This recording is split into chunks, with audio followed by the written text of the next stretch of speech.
Hi sis, unboxing. Kaya buksan na natin.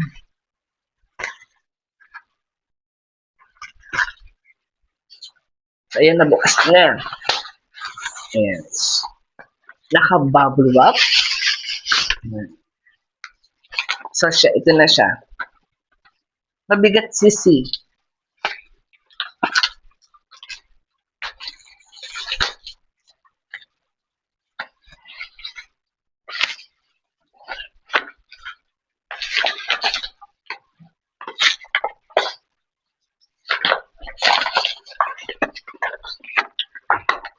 So, ito na siya sis.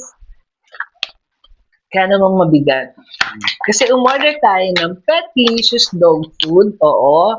At umorder din po tayo ng Petlicious meatloaf. So, isa po talaga ito sa mga diet ng mga fur babies ko. Talagang hindi talaga mawawala. So, kailangan pag may dry food, may meatloaf na kasama. So, ayan mga kasi.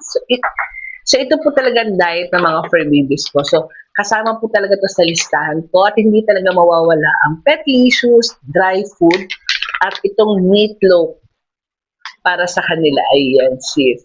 Thank you for watching!